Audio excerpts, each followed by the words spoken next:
संकटे गोब्राह्मणार्थे हिंसायां नानृतम स्याद्युगुप्सितम। 8 स्थान ऐसे हैं जहां झूठ बोल सकते हैं। पहला, स्त्रीषु, अपनी घरवालियों से झूठ बोल सकते हैं। पत्नियों से झूठ बोलने में कोई पाप नहीं लगता। आप कहोगे महाराज पिछले 5 दिनों से हमारे पीछे पड़े हो आप, हैं? स्त्रियों से झूठ क्यों बोले? बोले इसलिए बोलो। क्यों? स्त्रियां जो हैं कोमल हृदय की होती है, किसी बात को वो पचा नहीं सकती।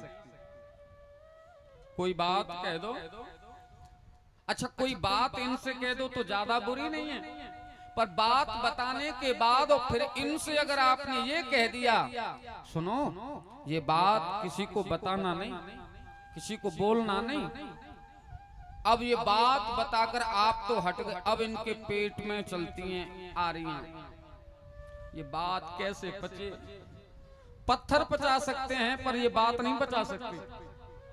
अब वो बात इनके पेट में घूमेगी बार बार, किससे कहूं, बहुत बचने की कोशिश करेंगी, पर मंदिर जाएंगी तो वहां मिलेंगी सहेलियां, बस वहीं पूजा वूजा चंदन तो ऐसे चढ़। सुनो कल तुम्हारे भाई साहब आए थे, मैं क्या बताऊं, वैसे तो उन्होंने कहा था कि बताना, पर तुम तो मेरी अपनी हो ना, तो तुम्हें तो बताना पड़ेगा। तो अपनी सहेली को बताएगी, अब वो सहेली के पेट में बात घूमेगी तो वो अपनी सहेली को बताएगी, फिर वो अपनी सहेली को बताएगी, और होगा क्या? करने करने जपन जना, एक कान से दूसरे कान में, दूसरे से तीसरे में वो बात पूरे गांव में फैल जाएगी। इसलिए कोई ऐसी बात जो आप घर से बाहर निकालना नहीं चाहते हो, माताओं को वो बात बताना नहीं चाहिए। इसमें इनका दोष नहीं है। जब महाभारत युद्ध हुआ तो सब लोगों को तिलांजलि दे रहे थे, श्राद्ध कर रहे थे, तो कुंती ने युधिष्ठिर से कहा कि बेटा जब सबको तिलांजलि दे रहे हो तो कर्ण के नाम पर भी तुम श्राद्ध करो। युधिष्ठिर ने कहा माँ कर्ण हमारी जाति का नहीं, हमारे गोत्र का नहीं, हमारा भाई नहीं, बंधु नहीं, उसके नाम की तिलांजलि कैसे दे दूं? तो कुंती की आंखों में आंसू भर आए और कहा कि बेटा तू जानता नहीं, कर्ण तो तेरा अपना सगा बड़ा भाई था। फिर पूरी बात बताई कि कैसे मैंने जन्म दिया सूर्य नारायण के प्रसाद से। यह सुना तो युधिष्ठिर जी को बड़ा कष्ट हुआ। माँ तुमने मुझसे ये बात छुपाई, ये ठीक नहीं किया। अगर ये बात तुम मुझे पहले बता देती तो मैं कर्ण को अपना बड़ा भाई मानकर राज्य सौंप देता। कर्ण मेरी तरफ होता तो युद्ध ही नहीं होता, लाखों स्त्रियां जो विधवा हो गईं वो बच जाती, करोड़ों बच्चे जो बिना माँ बाप के हो गए वो बच जाते। तुम्हारी एक गलती के कारण महाभारत युद्ध हो गया। माँ तुमने ये बात मुझसे छुपाई, ये ठीक नहीं किया। इसलिए युधिष्ठिर कहते हैं मैं गंगा जी का जल हाथ में लेकर कहता हूं कि आज के बाद कोई स्त्री अपने मन में बात छुपा नहीं पाएगी। तो ये युधिष्ठिर जी का शाप है, आपका कोई दोष नहीं है। इसलिए माताओं से ऐसी बात मत कहो जो आपको छुपानी हो। दूसरा, नर्म, हंसी मजाक में अगर थोड़ा बहुत झूठ बोलना पड़े, आपके झूठ से अगर लोग हंस रहे हो तो बोलने में कोई दोष नहीं। दूसरा, तीसरा, विवाहे, कोई विवाह का संबंध बनने वाला है और आपकी थोड़ी झूठ से अगर वो संबंध बन रहा हो तो विवाह बनाने के लिए, संबंध जोड़ने के लिए थोड़ा बहुत झूठ, जैसे आटे में नमक डालते हैं ऐसे झूठ बोल दो, कोई दिक्कत नहीं। चौथा, वृत्त्यर्थ है, आपके थोड़े से झूठ से अगर किसी की नौकरी बच रही हो या आपकी जीविका बच रही हो, आपका व्यापार बच रहा हो, आपकी नौकरी बच रही हो, तो नौकरी बचाने के लिए झूठ बोलने में कोई दोष नहीं है। पांचवा, प्राण संकटे, आपके झूठ से अगर किसी दूसरे के प्राण बच रहे हो या आपके झूठ से आपके प्राण बच रहे हो तो प्राण बचाने के लिए झूठ बोल देना चाहिए। छठवां, गौ, अगर आपके झूठ से गाय की रक्षा हो रही हो तो झूठ बोल दो। 7वां ब्राह्मणार्थ है, अगर आपके झूठ से किसी ब्राह्मण की रक्षा हो रही हो तो झूठ बोल दो। और 8वां, आपके झूठ से अगर किसी के प्राणों की रक्षा हो रही हो, आपके झूठ से अगर झगड़ा रुक रहा हो, आपके झूठ से अगर लड़ाई रुक सकती हो, आपके झूठ से अगर संधि हो सकती है, तो आपको झूठ बोल देना चाहिए। ये 8 जगह स्त्री से मजाक में, विवाह बनाने के लिए, नौकरी बचाने को, प्राण बचाने को, गाय बचाने को, ब्राह्मण बचाने को और झगड़ा रुकवाने को अगर झूठ बोलना पड़े तो बोल देना चाहिए। राजन तुम झूठ बोल दो, मना कर दो। बलि ने कहा गुरुजी मैं अपनी जमीन बचाने के लिए, जायदाद बचाने के लिए झूठ नहीं बोलूंगा, मैं तुम्हें शाप दे दूंगा। गुरुजी मैं आपका शाप ले सकता हूं पर झूठ नहीं बोलूंगा। गुरुजी ने शाप दे दिया, तीनों लोगों की लक्ष्मी से हीन हो जाओगे, स्वीकार है। गुरु के मना करने पर भी संकल्प किया।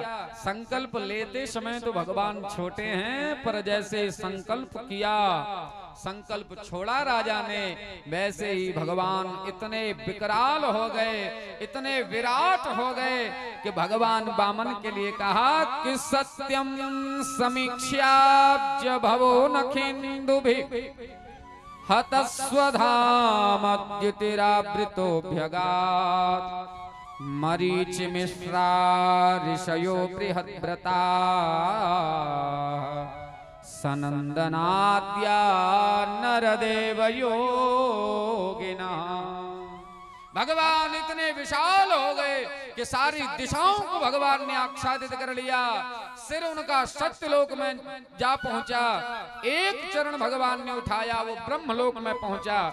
ब्रह्मा जी ने चरणों को धोया, जल कमंडल में रख लिया।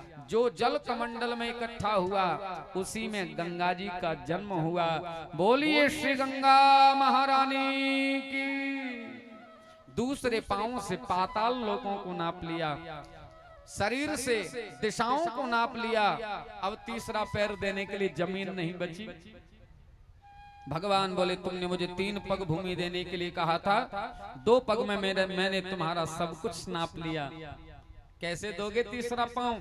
नहीं दोगे तो झूठ बोला है तुमने ब्राह्मण से, तुम्हें नरक में जाना होगा। बांध लिया, चरणों में गिर गया राजा।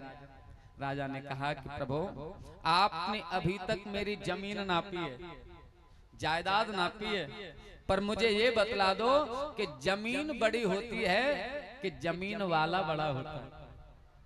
संपत्ति बड़ी होती है कि संपत्ति वाला बड़ा होता है? भगवान ने कहा संपत्ति वाला बड़ा होगा। संपत्ति तो आज है, कल नहीं न रहे। तो फिर बलि ने कहा कि प्रभु आपने मेरी संपत्ति को नापा है, मुझे नहीं मापा, तो करें क्या? कि यद्युत्तम श्लोक भवान ममेरितम, यदुत्तम श्लोक भवान ममेरितम वचोऽव्यलीकं सुरवर्य मन्यते करोमृतं तन्न भवेत् प्रलम्भनं पदम तृतीयं कुरु शीर्ष्णि मे निजम्। अगर आप नापना ही चाहते हैं तो तीसरा पैर आप पदम तृतीयम, तृतीयम पदम, तीसरे पैर को आप कुरु शीर्ष्णे, मेरे सिर पर रख दो। बस मुझे, और आपने मेरी जमीन को अपना लिया, जायदाद को अपना लिया, घर को अपना लिया, तो फिर मुझे छोड़ क्यों रहे हो? मुझे भी अपना बना लो, तो आपका तीसरा पैर भी पूरा हो जाएगा, मैं भी आपका हो जाऊंगा। भगवान ने तीसरा पैर राजा बलि के सिर पर रखा, सुतल लोक का राजा बनाया, और भगवान ने संपूर्ण त्रिभुवन का राजा इंद्र को बना दिया। बोलिए श्री वामन भगवान की। इसके बाद में मत्स्यावतार की कथा श्री सुखदेव जी ने सुनाई। सत्यव्रत नाम के राजा के घर में भगवान छोटी मछली बनकर गए, फिर विशाल रूप धारण कर लिया। अंत में मत्स्यावतार भगवान ने कहा कि 7वें दिन से जल की वृष्टि प्रारंभ हो जाएगी, सारी दुनिया पानी में डूब जाएगी। राजन इसलिए जल्दी से जल्दी बीज इकट्ठे कर लो, सारे संसार भर के बीज इकट्ठे कर लो। 7वें दिन बाद में आऊंगा, तुम नाव में सब सामान रख लेना, सप्त ऋषियों के साथ नाव में बैठना, और जब तक प्रलय चलेगी तब तक मैं तुम्हारी नाव को पानी के ऊपर रखूंगा। राजा ने वैसा ही किया। यहाँ आकर के 8वां स्कंद पूर्ण हो जाता है। बोलिए श्री भक्तवत्सल भगवान की। 9वें स्कंद में सूर्य वंश का वर्णन श्री सुखदेव जी महाराज करते हैं। सूर्य वंश का वर्णन करते समय श्री सुखदेव जी कहते हैं कि राजन, सूर्य वंश की कथा इतनी विशाल है कि न वक्तुम वर्ष सतैरपि। सुखदेव जी कह रहे हैं स्वयं कि 100 साल अगर मैं लगातार कथा करूं, 100 वर्ष तक लगातार कथा करूं, तब भी मैं सूर्य वंश के चरित्र को नहीं कह सकता। अब जब सुखदेव जी जैसा वक्ता 100 साल में नहीं कह सकता, तो हम और आप तो होते ही कौन। इसलिए करें क्या, सूर्य वंश को प्रणाम करके अपन लोग श्री राजा रामचंद्र जी के जन्मोत्सव की तैयारी करें। तो पहला जो राजा हुआ वो स्वयंभू मनु हुए। स्वयंभू मनु सूर्य वंश जिसको वैवस्वत मनु कहते हैं, इनके यहाँ 10 बेटा हुए। कौन कौन? इक्ष्वाकु, नृग, सरयाति, दिष्ट, धृष्ट, करूषकान, नरस्यत्तम, प्रसंद्रम च, नबगम च, कविम विभु। इनमें जो सबसे श्रेष्ठ पुत्र हुआ जिसका नाम है सरयाति। सरयाति की बेटी हुई जिसे सुकन्या कहते हैं। सुकन्या का विवाह च्यवन ऋषि के साथ हुआ और इन्हीं के द्वारा च्यवन प्रास का निर्माण हुआ, जिसे खाकर च्यवन ऋषि बुजुर्ग थे जो जवान हो गए। और इसके बाद सरयाति की बेटी, सरयाति के इसी वंश में आनर्त, आनर्त के बेटा हुआ रेवत। रेवत की बेटी हुई रेवती, जिसका विवाह बलराम जी के साथ हुआ। और इसके बाद इसी वंश में नाभाग नाम का एक बेटा हुआ। नाभाग नाम क्यों रखा उसका? ना यानी नहीं, भाग यानी हिस्सा, जिसको अपना हिस्सा नहीं मिला, इसलिए उसका नाम हुआ नाभाग। नाभाग के ही बेटा हुए हैं देखो श्री अम्बरीश जी महाराज, जिन्होंने एकादशी का पावन व्रत किया। दुर्वासा जी आए और उन्हें मारने के लिए कृत्या प्रकट की। भगवान सुदर्शन ने आकर रक्षा की। सुदर्शन जी दुर्वासा के पीछे पड़े, दुनिया भर में गए, किसी ने रखा नहीं। बाद में भगवान से प्रार्थना करके और राजा अम्बरीश के पास आकर क्षमा मांगी। अम्बरीश ने उन्हें क्षमा किया और इन्हीं अम्बरीश महाराज का बेटा हुआ विरूप, विरूप का बेटा हुआ प्रसदस्व, इन्हीं के बेटा हुए रथितर। फिर इसी वंश में एक श्रेष्ठ पुत्र हुआ जिसका नाम था इक्ष्वाकु। तो इक्ष्वाकु का बेटा हुआ, 3 बेटा हुए, विकुक्षी, निमि और दंडक। निमि से निमि वंश चला, जिस वंश में जनक जी का जन्म हुआ। माँ जानकी का जन्म जिस वंश में हुआ वो पहले सूर्य वंश ही था, परंतु अलग लाइन चली उनकी वशिष्ठ जी के शाप के कारण, तो उसी वंश में सीता जी का जन्म हुआ। इन्हीं महाराज विकुक्षी के बेटा हुए पुरंजय, पुरंजय के बेटा हुए इंद्रवाह, इंद्रवाह के बेटा हुए इतितर, जिनको हम ककुस्थ भी कहते हैं। इन्हीं ककुस्थ महाराज के बेटा हुए देखो अनेन, अनेन के हुए पृथु, पृथु के हुए विश्वनंदी, विश्वनंदी के हुए युवनाश्व, युवनाश्व के हुए साबस्त, साबस्त के बृहदस्व और बृहदस्व के बेटा हुए कुंभलायन। और इसी वंश में आगे चलकर जिन बेटों ने जन्म लिया उनमें एक बेटे का नाम है मानधाता। मानधाता ये पहला ऐसा बेटा था जो माता के गर्भ से पैदा नहीं हुआ। मानधाता संसार का ऐसा बेटा है जो पिता के गर्भ से पैदा हुआ। आप कहोगे कैसे हुआ? ये कि इनके पिता थे तो इनके यहाँ संतान नहीं हुई, तो इन्होंने ब्राह्मणों को बुलाकर एक यज्ञ करवाया जिनका नाम था युवनाश्व। अब पंडित जी ने क्या किया कि प्रधान कलश रखा, प्रधान कलश की पूजा कराते थे। अब यजमान से कहा कि तुम यज्ञ की रक्षा करना। जैसे मान लीजिए यहाँ रखा है ये प्रधान कलश, और हम अपने यजमान से कहकर जाएं कि देखो यजमान, हम सोने जाते हैं पंडित जी के घर, तो यहाँ की सुरक्षा करना तुम्हारा काम। कहकर पंडित जी तो चले गए। अब हुआ क्या कि यजमान को लगी रात में प्यास, प्यास लगी तो पानी पीने कहाँ जाएं? यजमान को दिखा कि यही बढ़िया कलश रखा है पानी का भरा हुआ, इसी में से पी लूं। तो यजमान ने रात में उठकर उसी कलश में से पानी पी लिया। प्रातः काल पंडित जी आए तो कलश खाली। पंडित जी ने पूछा इस कलश का पानी किसने पिया? यजमान बोला गुरुजी मुझे रात को बहुत जोर की प्यास लगी, मैं कहाँ जाता, मैंने ही पी लिया। ब्राह्मणों ने कहा राजन तुमने ये क्या किया? अरे इसी कलश में तो वो औषधियां डली थी, इसी में वो जल था, जिसको जो पिएगा उसी के गर्भ से बेटा होगा। अब आपने पी लिया तो आपके गर्भ से बेटा होगा। अब राजा परेशान कि मैं क्या करूं, बालक का जन्म होगा कैसे? तो ये पहला सर्जरी, पहली ऑपरेशन के द्वारा पहला बेटा हुआ पिता के गर्भ से, जिसका नाम क्या रखा गया? मानधाता।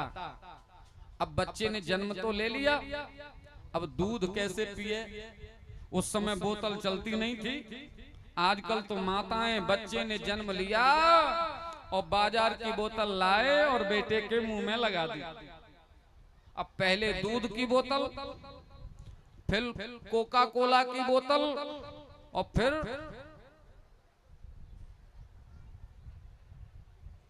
बोतल तो तुमने ही दी है ना बेटे को।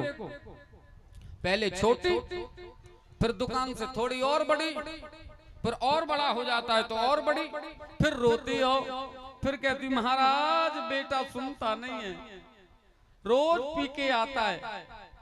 आदत तो तुमने डाली ना। अरे माता का दूध सर्वोत्तम होता है, अपने दूध को तो पिलाया नहीं, बोतल का दूध। अच्छा पहले जब बच्चे लड़ते थे आपस में तो क्या कहते थे? तुमने अगर अपनी माँ का दूध पिया है तो आ जाना वहां, बोलो कहते थे कि नहीं? वो अब क्या कहेंगे आगे के बच्चे? तुमने अगर स्टील वाली बोतल का दूध पिया हो तो आना, हाँ प्लास्टिक वाली का पिया हो तो मत आना। ऐसे ही बोलेंगे और क्या बोलेंगे बेचारे। माताओं ने अपने बेटों को दूध पिलाना बंद कर दिया है। इससे बड़ी भूल माताओं ने दूसरी कोई की नहीं। माताओं को चाहिए कि अपना दुग्ध बच्चों को पान कराएं।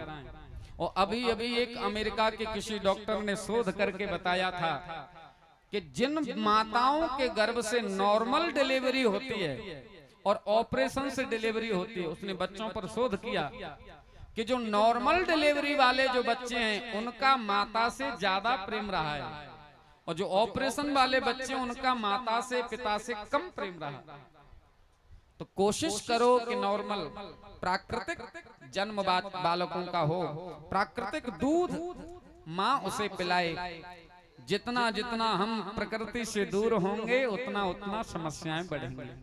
अब दूध कैसे पिलाएं? पिता के द्वारा जन्म हुआ तो इंद्र आए, इंद्र ने अपनी छोटी वाली उंगली अमृत में डुबोई और उस अमृत की बूंद उसके मुंह में डाल दी, जिससे उस बालक का पालन पोषण हुआ। इसलिए माँ तो थी नहीं, इसलिए उस बालक का नाम हो गया माम धाता। इनके बेटा हुए अम्बरीश, अम्बरीश के यौवनास, यौवनास के हारित, हारित के पुरकुत्स, पुरकुत्स के हरियस्व, हरियस्व के अरुण, अरुण के त्रिबंधन, और त्रिबंधन का बेटा हुआ त्रिशंकु। ये बोला गुरुजी से मैं सशरीर स्वर्ग जाऊंगा, मरकर तो दुनिया जाती है, मैं शरीर के साथ स्वर्ग जाऊंगा।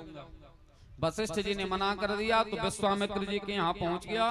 विश्वामित्र जी ने अपने मंत्रों का प्रयोग किया, सशरीर स्वर्ग पहुंचा दिया।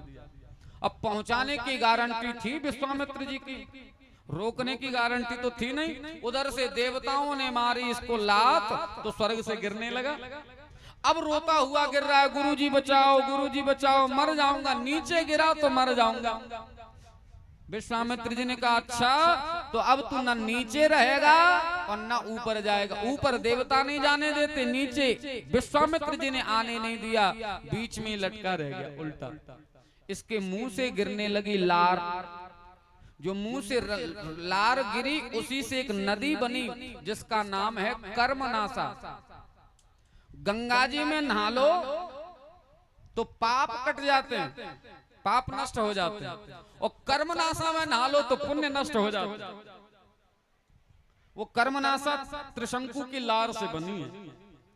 अब त्रिशंकु का बीच स्वर्ग में लटका है। इसी त्रिशंकु का बेटा हुआ हरिश्चंद्र, जिसे विश्वामित्र जी ने राज्य मांगा, जिसका बेटा हुआ रोहित, काशी में जाकर के बेका। उसी रोहित का बेटा हुआ हरित, हरित का बेटा हुआ चंप, चंप का हुआ विश्वरंधी, विश्वरंधी का बेटा हुआ सगर। सगर सगर नाम क्यों पड़ा? क्योंकि जहर के साथ इसका जन्म हुआ, इसलिए इसका नाम हुआ सगर। सगर के दो विवाह हुए, सुमति और केसनी, दो पत्नियां थीं। एक के बेटा हुए 60,000 और एक का बेटा हुआ एक। जो एक बेटा था वो सिंह के समान था, और 60,000 जो बालक थे वो तो गीदड़ों के समान केवल जीवन जी रहे थे। इसलिए माताओं, बेटा भले ही एक ही हो, पर एक ही बेटा सब गुणों से संपन्न होना चाहिए, सिंह के समान होना चाहिए। उसी अंशमान का बेटा हुआ दिलीप, दिलीप के बेटा हुए भगीरथ। भगीरथ जी महाराज गंगा जी को लेकर आए, ब्रह्मा जी से मांगी। ब्रह्मा जी ने गंगा जी छोड़ी तो गंगा जी बोली, मैं अगर धरती पर गिरी तो धरती को फाड़ करके पाताल चली जाऊंगी, मुझे कोई रोकने वाला होना चाहिए। तो भगीरथ जी ने फिर शंकर जी को मनाया। शंकर जी से कहा कि आप गंगा जी को धारण कर लो। शंकर जी ने कहा कह दो गंगा से आए। गंगा जी ब्रह्मलोक से गिरी। गंगा जी को यह अभिमान था कि मुझे कोई अपने पास रख नहीं सकता। शंकर जी ने कैलाश पर्वत पर अपनी जटाएं बिखेर दी। गंगा जी ब्रह्मलोक से गिरी, शिव जी की जटाओं में पड़ी, और ऐसी पड़ी कि 12 साल तक जटाओं में घूमती रही, बाहर निकली नहीं। भगीरथ जी ने कहा भगवान, मैंने तो गंगा जी को धरती पर लाने के लिए बुलाया है, आप जटाओं में से छोड़ते ही नहीं। तो शिव जी ने एक जटा निचोड़ दी, जिसके 3 हिस्से हुए। एक स्वर्ग चली गई, जिसे मंदाकिनी कहते हैं। एक धरती पर आई, जिसे गंगा कहते हैं। एक पाताल में चली गई, जिसे भोगवती कहते हैं। गंगा की कितनी धार बनी? बोलो, कहा सुन रही हो मैया? कितनी धार बनी गंगा की? जो स्वर्ग में गई गंगा, उसका नाम मंदाकिनी। क्या नाम?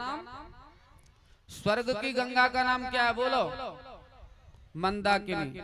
और धरती की गंगा का नाम गंगा। धरती पर जो धार आई उसका नाम गंगा, और जो पाताल में गई धार उसका नाम भोगवती। ठीक है, मंदाकिनी, गंगा और भोगवती, ये 3 धार बनी। अब गंगा जी को लेकर चले भगीरथ जी, तो जन्नू ऋषि ने पी लिया। उनके कमंडल, संध्या के बर्तन गंगा जी ने बहारिए।